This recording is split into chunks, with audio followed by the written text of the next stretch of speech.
retour en studio. Bruno Gaclé, bonjour. Bonjour Lukman Routier, bonjour à tous. Pierre Tapoura, bonjour. Bonjour Lukman Routier. Oui, mercredi, ce matin, nous allons parler d'un sujet, l'actualité qui reste quand même importante. Nous parlons de cette lueur d'espoir dans la crise entre le Bénin et le Niger, de retour de la mission de bons offices du côté de Niamey.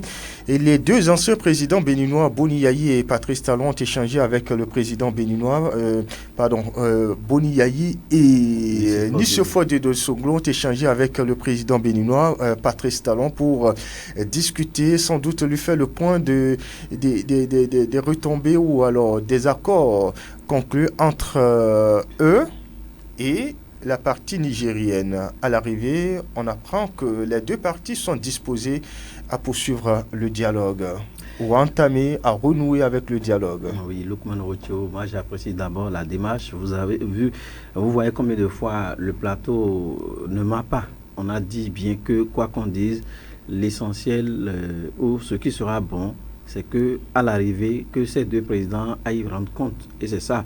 Je salue l'humilité des deux personnalités béninoises, je veux nommer Boni Yayi et Nicéphore de Soglo, qui pouvaient ne pas aller rendre compte. Oui. Ici, ils ont vraiment joué leur partition. Ici, ils se sont rabaissés, c'est normal. Il faut reconnaître la place de quelqu'un qui gère. Oui, aujourd'hui, c'est le président Patrice Talon qui gère le pays. Ce qui est beau, c'est d'aller rendre compte lorsqu'il s'agit des démarches comme ça. Et ça a été fait. Suite à votre question, il faut noter qu'il y a deux cas. Ici, on parle de... Oui. C'est possible maintenant, tout est favorable pour qu'on se remette sur la table de négociation pour échanger. Oui, et vous le savez, quand on parle de négociation, soit ça marche, soit ça ne marche pas. Donc, on attend encore de voir. C'est juste après les négociations que chacun peut-être va extérioriser ce qu'il ressent comme pincement dans le cœur, ce qu'il exprime à l'intérieur, qu'il ne voudrait pas sortir. C'est autour de cette table qu'ils vont se regarder dans les yeux pour se dire la vérité, pour quand même se comprendre. Oui. Et moi, je ne sais pas si c'est après cette table ronde, c'est après ces échanges qu'on pourra dire peut-être que donc vous attendez un autre ronde des négociations pour pouvoir conclure, c'est ça? Oui, parce que c'est un souhait. Vous avez compris aussi la démarche de la partie nigérienne qui dit maintenant c'est favorable, comme ces deux personnes ont fait la démarche, c'est déjà favorable maintenant pour qu'on s'entende. Bien, pour qu'on s'entende, il faut toujours une table ronde, il faut se regarder, il faut se dire la vérité. Et c'est à l'issue de cette rencontre entre eux que peut-être d'autres décisions pourront faire place. Oui, Pierre Tapoura, on est quand même dans une situation de crise entre deux pays et il y a eu plusieurs épisodes. D'abord, on parlait de cette tension diplomatique, ensuite l'arrestation de 5 Nigériens, s'en est suivi la fermeture des vannes du pétrole du côté de Agadem. Tout ça, on pouvait dire que les dirigeants nigériens pouvaient ne pas se rendre disponibles à accueillir les deux anciens présidents. Il faut saluer peut-être aussi cette disposition à écouter les anciens présidents. Ah oui, pour les avoir accueillis. Oui, vous voyez. On l'a dit, hein, depuis que les images là ont circulé, d'abord depuis que cette information a circulé qu'il y aura Yaïboni et Nicéphore Soglo qui vont de l'autre côté du Niger. Moi, j'ai tiré une conclusion. J'ai dit, mais c'est vrai qu'il y a eu des épisodes sur des épisodes dans cette crise-là, mais avoir cette démarche et avoir la décision des autorités nigériennes de l'autre côté, c'est que ils n'ont rien à voir avec le peuple. Je l'ai dit, le peuple nigérien et le peuple béninois restent toujours des frères. Et eux-mêmes l'ont montré en acceptant d'écouter Boni Yayi et Nicéphore Soglo. C'est vrai, c'est des anciens présidents. Ils ont fait vraiment preuve de, je ne sais pas, de sagesse. Les deux parties, bien sûr. Nous, nos deux anciens présidents qui sont de l'autre côté également. Oui. Le général Abdourahmane Tiani également a vraiment montré qu'il est disposé, qu'il n'a rien contre le Bénin. Donc du coup, accepter, écouter, jusqu'à trouver un terrain d'entente, c'est déjà quelque chose à saluer. Nous saluons vraiment la clairvoyance des deux parties. Oui, Mais, oui. Vous voyez, Lukman Ocheou, moi, ce que j'apprécie le plus, tout s'est passé un peu dans la discrétion. On peut le dire ainsi parce que... Il n'y a pas eu de déclaration. Non, il n'y a pas eu de déclaration. Et on aurait même appris qu'avant même le départ, qu'il y a eu au moins un petit échange entre les anciens présidents et peut-être le président Patrice Talon, vous voyez. Et donc, du coup, il y a eu vraiment un silence autour de la chose. Et c'est ça. Parfois, quand vous voulez aboutir à un résultat vraiment concret, il faut de la discrétion autour de la chose. Avant, nous voyons aussitôt une décision prise du côté Bénin, aussitôt on réplique de l'autre côté. Également, quand les autres prennent une décision de l'autre côté, le Bénin réplique également et c'était du tic au tac. Mais cette fois-ci, il y avait eu de la discrétion autour de la chose. Regardez par exemple ce communiqué qu'ils ont dévoilé hier. Quand vous regardez en bas, quand vous lisez juste complètement en bas, c'est un communiqué signé depuis le 26 juin. Mais pourtant, on a attendu d'abord la rencontre entre Patrice Talon et les deux anciens présidents. Écoutez, lui, sa version des faits, l'écouter, voir s'il est disponible avant de faire sortir déjà le communiqué. Oui. C'est déjà quelque chose à saluer, Lukman. Ah oui, ce communiqué qui est venu, qui est tombé des jours après sa signature, est-ce que cela témoigne du besoin d'harmoniser les points de vue avant de rendre publiques les différentes positions? Je l'ai dit sur ce plateau et je ne sais pas si j'ai l'impression que notre expertise est utilisée parfois. On a souhaité ici que si entre-temps, Boni Yaye, Nicéphore Dieudonné Soglo et d'autres figures emblématiques de la politique béninoise pouvaient vraiment faire la démarche, ça pouvait donner un pouce. Et dans les jours qui vont suivre, on a vu effectivement les deux. Non, moi je suis content parce que je vois combien de fois le plateau est important ici. Je l'ai dit ici, dans cette situation de négociation, moi j'aurais pu souhaiter que les deux parties se taisent, que tout se fasse dans la discrétion. Parce que il y a le diable qui est là. Le diable qui, quand l'information est lâchée, il n'y a que des gens qui sont là, derrière leur téléphone portable, pour écrire, pour dire tout ce qu'ils veulent. Et puis ça donne autre tournure de l'actualité. Moi, c'est ce pourquoi j'ai souhaité. Et je pense qu'ils sont en train déjà d'utiliser un peu ce que je suis en train de dire, de ne pas communiquer autour de cette situation, cette dernière situation, que ça ne soit une surprise, qu'un jour, qu'on entende que les deux parties se sont entendues, toutes les relations ont repris, le pipeline a repris, la frontière est rouverte. Moi, je pense qu'il va falloir qu'on aille à ce rythme-là pour éviter que les gens s'attaquent à cette actualité, que ce soit dans le Bénin ou de l'autre côté du Niger. C'est moi mon souhait. Vous voyez, et ça a commencé. Après leur descente, on a vu combien de fois ça a légèrement tardé avant qu'on nous dise comment est-ce que Boni Yaye et Nicéphore Dieudonné Soglo allaient se rendre à la présidence. Oui, mais au-dessous de ça, moi je pense qu'il faut garder le calme, il faut être serein, il faut négocier pour aller au bout de la situation avant de commencer par se frotter la main. Parce que si déjà on commence par se frotter les mains pendant qu'aucune décision n'a été prise entre les deux États, c'est que c'est nul. Et nul d'effet. Ah oui, Pierre Tapovo, quand même, on peut déjà présager d'une lueur d'espoir qui profile à l'horizon. Oui, et cette lueur d'espoir, c'est ce que souhaite tout le monde, Lukman Ocheou. Quand je dis tout le monde, c'est nous, peut-être les populations de Bonaville en premier, les populations des Gaïa en premier également de l'autre côté du Niger. C'est l'ouverture de la frontière. Lukman Ocheou, vous n'êtes pas sans savoir que cette situation de fermeture de frontières a impacté vraiment le quotidien des deux peuples, sur tous les plans.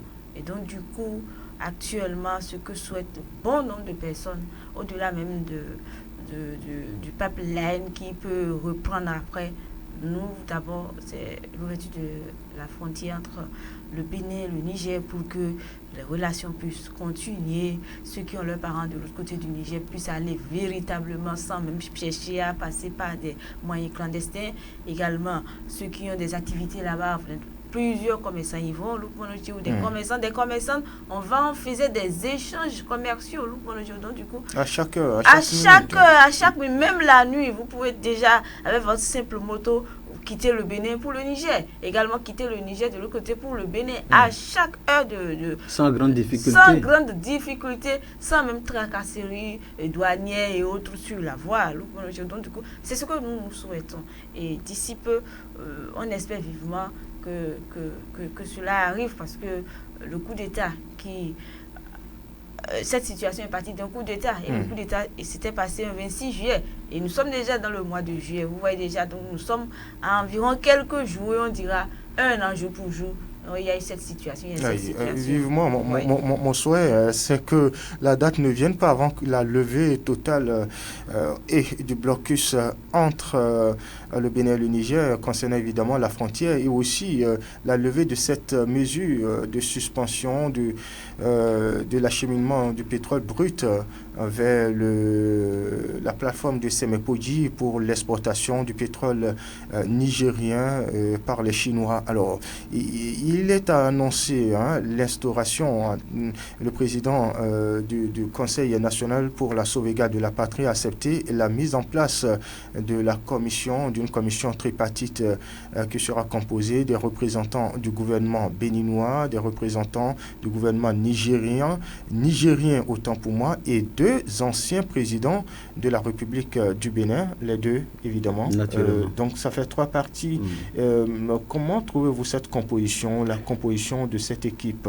Oui, c'est bien nourri, c'est bien pensé. Je pense que avant que ces États ne choisissent ces personnes qui doivent siéger dans ces petites commissions, il va falloir qu'on mûrisse les idées, qu'on regarde leur maturité, qu'on choisisse aussi des personnes qui sont mûres, ceux-là qui ont joué leur partition en matière de gestion de crise, que ce soit entre des pays, parce qu'il ne faudrait pas choisir des personnes qui sont collées à fond dans la politique. Et si, notamment, c'est une question géopolitique, c'est une question d'intérêt entre les États, il va falloir qu'on choisisse des personnes sages. Quand je dis sage, même un jeune peut être sage. L'essentiel ici, c'est que ces personnes soient des personnes bien averties dans ce domaine, des politologues qui ont du langage. Et s'il s'agit d'avoir le langage, il s'agit au cours de cette séance-là d'avoir vraiment le langage, que ce soit les deux pays. Donc, il ne faudrait pas qu'on se retrouve dans ce creuset-là pour commencer par sortir ce qu'il ne fallait pas dire. Et ça va encore choquer, que ce soit peut-être le Bénin ou le Niger. Il va falloir qu'on choisisse des personnes bien matures, des personnes sages, qui ont le verbe, qui peuvent vraiment conduire une médiation. Oui. Pierre, tu as pour vous? Je ne vois aucun problème, et c'est ce qu'on nous a dit, que les autorités nigériennes ont proposé une commission tripartite composée du Bénin, du Niger et surtout... Ont accepté? Oui. 2 anciens... Peut-être que ce sont les 2 anciens présidents qui ont fait cette proposition, et les Nigériens ont accepté. Quoi qu'on dise, c'est que le fait qu'on ait déjà dit oui, et la condition c'était une commission tripartite, c'est déjà un pas.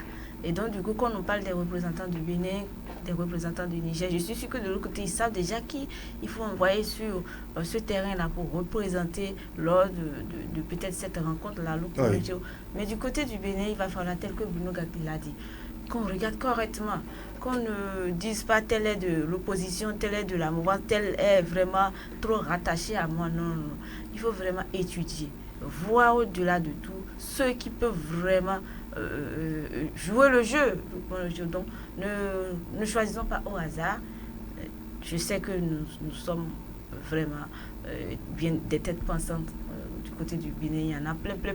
Mais chacun a sa chance. Voyez-vous, avant même que l'ancien président Baptiste, et je dis Baptiste, Boni Yayi et Nicéphore Soglo n'aillent de l'autre côté, il y avait eu des souhaits, les Béninois ou je ne sais pas, des émissaires de Patrice Talon avaient voulu rencontrer le général Tiani, mais il a refusé. N'a pas marché. Donc du coup, chacun a sa chance. Donc il va falloir vraiment qu'on étudie, qu'on voit vraiment ceux qui peuvent vraiment jouer le jeu et ne pas désigner au hasard ou par affinité. Oui, Bruno Gakli, peut-on présager dans les jours, peut-être aussi les heures à venir, qu'on puisse définitivement tourner la page? C'est une question de... On est allé à une réunion ça a mal tourné, on se donne le dos. C'est une question de, on est allé à une réunion pour s'entendre, ça a marché. Donc, c'est pourquoi je l'ai dit au début de mes propos liminaires, c'est un creuset d'échange à deux volets. Soit ça marche, soit ça ne marche pas, on se donne le dos pour aller repenser cette question. Alors, le souhait des communs des Béninois ou de l'autre côté de nos frères nigériens, c'est que au cours de ces assises, que les gens vraiment émettent de belles idées pour normaliser les relations entre les deux pays. C'est l'essentiel et c'est le souhait. C'est le souhait. Il ne faudrait pas qu'on aille à cette rencontre et qu'on repousse ou qu'on finisse à queue de poisson et qu'on nous dise que après cette séance, il a été comme des audiences prévues le 20, prévues le 30, a été rejeté pour... Je pense que il va falloir qu'à ce creuset de rencontres et d'échanges, déjà dès la première rencontre, on puisse vraiment sortir de belles idées. Oui. La normalisation des relations, que ce soit en ce qui concerne le pipeline, en ce qui concerne l'ouverture de la frontière, en ce qui concerne peut-être d'autres situations, il va falloir que vraiment tout soit étalé sur le tapis et diagnostiqué et qu'on sorte de bons résultats. C'est l'essentiel. Oui, il ne faudrait pas, Pierre Tapro, effectivement, que certains cadres aillent tenir peut-être des propos à remettre le tableau à zéro. Et c'est pour ça que j'ai dit, on doit envoyer vraiment des gens dignes du nom. Pas par affinité, et pas par bord politique, pas par tout ce qu'on veut, mais vraiment des personnes dignes qui peuvent vraiment jouer le jeu. Mais c'est vrai, à l'issue peut-être de ces rencontres qui vont peut-être suivre dans les jours à venir, on n'a que deux résultats. C'est comme un examen. Vous allez à un examen, il y a deux résultats. Soit c'est la réussite, soit c'est l'échec. Mais ce que nous souhaitons, le commun des deux peuples souhaite aujourd'hui, c'est la réussite. Mais déjà au vu du niveau des discussions, de l'acceptation, du dialogue, n'est-ce pas des prémices? C'est déjà des prémices. C'est déjà des prémices. De crise. Et du fait déjà que ces deux anciens présidents qui ont réussi à aller vraiment négocier de l'autre côté jusqu'à ce qu'on en arrive là, du fait qu'ils font partie déjà de cette commission tripartite, moi j'ai grand espoir, qu'à l'issue de ces rencontres ou d'une rencontre peut-être, qu'on ne dira pas qu'un terrain d'entente a été trouvé. Alors, je voulais augmenter, je ne sais pas, que ce petit Dieu qui m'inspire, malheureusement qui n'a pas un petit Dieu, il va falloir qu'on pense, si c'était possible d'aller réveiller Monseigneur Isidore Doussouza pour utiliser ses expertises de cette conférence ce dernier jour-là, on allait le faire. Alors, c'est pas pour dire qu'il n'a pas les têtes bien pensantes comme Monseigneur Isidore Doussouza, qui ont montré de leurs preuves à cette conférence pareille. Je voulais aussi penser au clergé béninois, au clergé, c'est ça, au clergé béninois, et aux sages de l'autre côté, la communauté islamique, les représentants, les têtes pensantes de la représentation. Mais aussi de l'autre côté dont vous parlez, je suis musulman, mais au sein de la communauté musulmane, il n'y a pas unanimité sur certains points. Oui, quoi qu'on dise, on peut choisir l'imam central du Bénin, je ne sais pas si c'est comme ça se dit, le représentant phare du Bénin, le président de l'Union islamique du Bénin. Et déjà, de l'autre côté, au niveau du clergé, on choisit aussi au moins deux têtes pensantes et puis ils vont constituer la chose. Je pense que c'est une question aussi, au-delà de la politique, on peut... Quand la religion revient dans la politique, chacun se ravise, chacun baisse ses armes. Et il va falloir que dans cette crise-là, que chacun enlève déjà son manteau de bord politique. Je suis de tel parti politique, je suis de tel parti politique. Ici, c'est à l'intérêt général des deux peuples, que ce soit du peuple de Gaïa et du peuple du Bénin. Oublions les affaires politiques et allons à la table de négociation pour réussir cette table qui est en train d'être mûrie dans les tout prochains jours. Merci à vous, Bruno Gakli. Merci, Pierre Tapovo. On va découvrir à présent la une des journaux. Le canard apparu parvenant à notre rédaction. Et c'est Daibi Info qui s'installe en premier ce matin et nous parle de l'exercice illégal de médecine dans l'Atlantique littoral. 38 formations sanitaires épinglées de janvier 2023 à mai 2024. ANIP, démission du DG Pascal Niamounida jette l'éponge, nous informe ce matin le journal qui cède sa place au quotidien Matin Libre. Rétablissement des relations Bénin-Niger, Soglou et Yahi reste au cœur du processus. La lourde responsabilité des anciens présidents est pointée du doigt par le journal Matin Libre qui parle également du décès de Latif Ragui. Réaction des démocrates. Les droits des détenus bafoués, déclare-t-il. Le cas de Madougou et Aïvo évoqué. Le parti exige la fin des détentions arbitraires. Que l'on passe à un autre journal, c'est bien cette fois-ci les 4 vérités. Démission du directeur général de l'ANIP, Aristide Adjinako remplace Pascal Niamoulinda, que lit à la une du journal l'autre quotidien. Retour rapide de la normalisation retour rapide à la normale entre le Bénin et le Niger. Les autorités nigériennes favorables à la mise en place d'une commission tripartite proposent en manchette le journal L'autre quotidien. Suite à 2 décès de détenus, les démocrates réagissent. Le quotidien, le télégramme de Étienne Ouessou s'installe après la démission de Soglou et Yahi Tiani, ouvert à un dialogue avec Patrice Talon. Lire le communiqué sanctionnant la visite au Niger des anciens présidents du Bénin. Assemblée nationale parfait Arroyo parle de l'usage du numérique et des impacts sur la liberté et de ses impacts sur la liberté. On passe à un autre journal, c'est bien, je crois cette fois-ci le Canard du Nord de Frédéric Anopo. Savait 2 militaires arrêtés pour vol à Alex Sukobé. Le journal parle également de graves irrégularités enregistrées à l'Agence nationale d'identification des personnes des agents emprisonnés. Le Rwandais Niamoulinda jette l'éponge. C'est un titre un peu qui me fait sourire. Il y a aussi, voilà, le journal Dabarou de Barnabas Oukouma après la médiation de Yahi Soglo au Niger.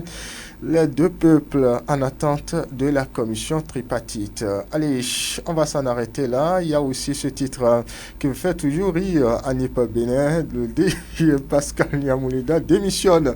Allez, Bruno Gakli, on se souhaite une excellente journée. Pierre Tapovo. Oui, on va se souhaiter une excellente journée. Mais dans cette situation, très rapidement, si vous le permettez, je ne voudrais pas que les confrères de la presse, que ce soit du Bénin, prennent cette actualité pour dire bravo à ces 2. Non, ici, il n'a pas à faire de bravo.